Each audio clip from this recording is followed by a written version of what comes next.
இவ்வுலக வாழ்வு என்பது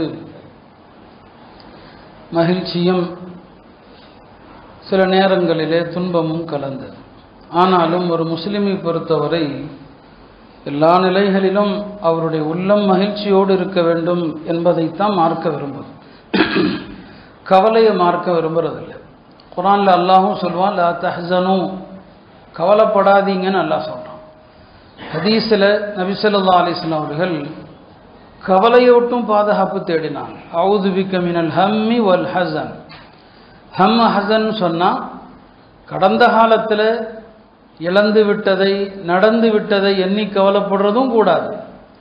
வருங்காலத்தில் இப்படியெல்லாம் நடந்து விடுமோ என்று கவலைப்படுதலும் கிடையாது. ரெண்டு வகையான கவலைகளை விட்டும் நபி ஸல்லல்லாஹு அலைஹி வஸல்லம் அவர்கள் அடிக்கடி அல்லாஹ்விடத்தில் பாதுகாப்பு தேடுவாங்க.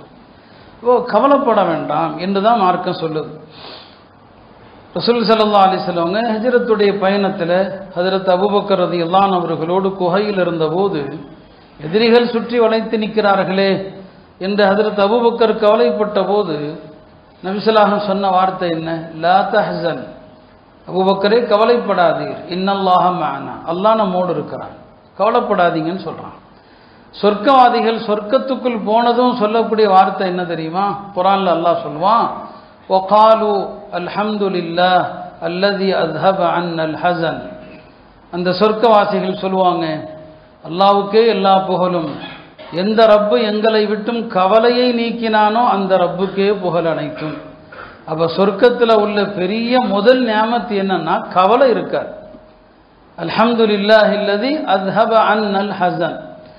இப்படி குர்ஆன்ல ஹதீஸில் பார்த்தீங்கன்னு சொன்னால் கவலை இருக்கக்கூடாது. மார்க்கம் சில காரியங்களின் போது மகிழ்ச்சி அடையணும்னு சொல்லுது, சந்தோஷப்படணும் அப்படிங்கிறது மார்க்கத்தினுடைய விருப்பம். ரசூல் ஸல்லல்லாஹு அலைஹி வஸல்லம் அவர்கள் மதீனா வந்துட்டாங்க. மக்கால இருக்கும்போது முஸ்லிம்களில் ஒரு கூட்டம் அபிசீனியாவுக்கு ஹிஜ்ரத் செஞ்சு போயிருந்தாங்க. அப்படி அபிசீனியாவுக்கு ஹிஜ்ரத் செய்து போனவர்களில் நபி ஸல்லல்லாஹு அலைஹி வஸல்லம் அவர்களுடைய பெரிய தந்தை மகன் ஜாஃபர் இப்னு அபி தாலிப், ஹஜ்ரத் அலியுடைய சகோதரர் ஜாஃபர். அவர் தோற்றத்தில் நபி ஸல்லல்லாஹு அலைஹி வஸல்லம் அவங்கள மாதிரியே தான் இருப்பார். பெருமானார் ஸல்லல்லாஹு அலைஹி வஸல்லம் அவங்களுக்கு ரொம்ப பிடித்தமானவங்க ஜாஃபர் இப்னு அபி தாலிப்.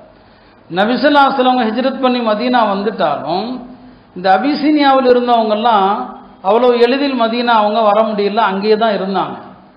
அவங்களாம் எப்போ வர்றாங்க அப்படின்னு சொன்னால் ஹிஜ்ரி 7ஆம் ஆண்டு ரசூல் ஸல்லல்லாஹு அலைஹி வஸல்லம் அவர்கள் கைபர் யுத்தம், யூதர்களுடனான யுத்தம், அந்த யுத்த வெற்றியில் முடியுது முஸ்லிம்களுக்கு.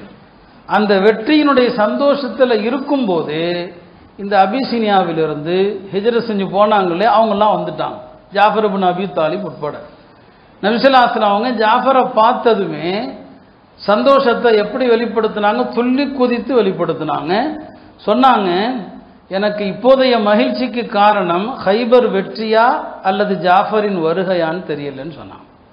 இந்த வெற்றிக்கு காரணம் இந்த ஹைபருடைய வெற்றியா? அது அரபி வார்த்தையே அழகான வார்த்தை. எனக்கு தெரியல, பி ஐயிஹிமா அஃப்ரஹ், நான் எதனால சந்தோஷத்தில் இருக்கிறேன்? பி ஃபத்ஹி ஹைபர் அம் பி குதூமி ஜாஃபர், ஹைபர் வெற்றியினாலா அல்லது ஜாஃபருடைய வருகையினாலா? அப்போ உறவினர்களை நீண்ட காலம் கழித்து பார்க்குறாங்க. மக்கால இருக்கும்போது அவர் போனது கிட்டத்தட்ட 10 வருஷத்துக்கு அப்புறம் சந்திக்கிறாங்க. அப்போ அந்த நீண்ட கால சந்தோஷத்திற்கு பிறகு ஒருவரை பார்க்கிற போது அப்போ சந்தோஷத்தை ரசூல் ஸல்லல்லாஹு அலைஹி வஸல்லம் அவங்க வெளிப்படுத்துகிறாங்க. அதே மாதிரி தான் அபூஜஹலுடைய மகன் இக்ரிமா, அவர் தந்தையை போலவே இஸ்லாத்தின் கடும் விரோதியாக இருந்தவர் தான்.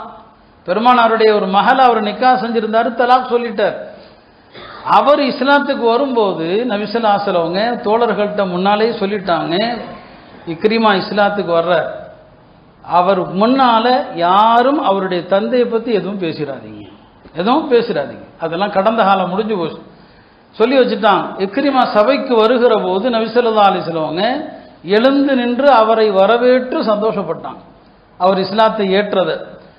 இப்படி சந்தோஷப்பட வேண்டிய நேரங்களில் மார்க்கம் சந்தோஷப்படணும் அப்படின்னு சொல்லுது. தபூக் போருக்கு செல்லாம ஒரு 3 சஹாபாக்கள் அவங்க செல்லாமல் விட்டுட்டாங்க, உண்மையை ஒத்துக்கிட்டாங்க. அல்லாஹ் அவங்கள்ட்ட எல்லாரையும் 50 நாள் பேசக்கூடாது, சலாம் சொல்லக்கூடாதுன்னு சொல்லிட்டான். 50 நாட்களுக்கு பிறகு அந்த 3 தோழர்களுக்கும் அல்லாஹ் மன்னிப்பை வழங்கி குர்ஆன்ல வசனத்தை இறக்கினான். அந்த தோழர்களுக்கான மன்னிப்பு குறித்த வசனம் இறக்கப்பட்ட போது உடனே நபி ஸல்லல்லாஹு அலைஹி வஸல்லம் அவங்க முதல்ல அவர்களுக்கு வாழ்த்து சொன்னார்கள். அல்லாஹ் உங்களை மன்னித்து விட்டான். பெருமானார் சொன்ன வார்த்தை அப்ஷிர் பிகைரி யௌமின் மர்ரத் அலைக முன்து வலதத்க உம்முக. எப்படி வாழ்த்து சொல்றாங்க? கஅப் இப்னு மாலிக் அவர்களிடத்தில், உன்னுடைய தாய் உன்னை பெற்றெடுத்த நாள் முதல் இப்படி ஒரு மகிழ்ச்சியான நாள் உனக்கு இல்லை. அல்லாஹ் உன்னுடைய பாவத்தை மன்னிச்சுட்டான்.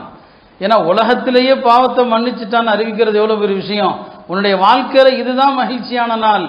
நாங்களும் உன்னுடைய மகிழ்ச்சியில பங்கெடுக்கிறோம். அன்றைய தினத்துல சஹாபாக்கள் எல்லாரும் ஈதுடைய தினத்தை போல அவருடைய வீட்டுக்கு வந்து வாழ்த்து சொன்னாங்க.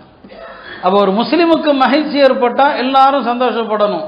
மார்க்கம் சந்தோஷமான தருணங்களை சந்தோஷமா அனுபவிக்கணும்னு சொல்லுது.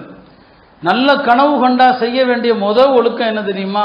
சந்தோஷப்படணும். முதல்ல நல்ல கனவு, மாஷா அல்லாஹ், காலையில் எழுந்ததும் சந்தோஷத்தை நம்முடைய முகத்தில் நம்முடைய உற்சாகத்தில் காட்டணும். அப்போ நல்ல கனவு கண்டா சந்தோஷப்படுங்கன்னு சொன்னான். மழை பெஞ்சா சுன்னத்தை மழை வருகிறதுன்னு சந்தோஷப்படணும், கவலைப்படக்கூடாது. மழை அல்லாஹ்வுடைய நேரடி அருள், சந்தோஷப்படுங்கன்னு சொன்னான்.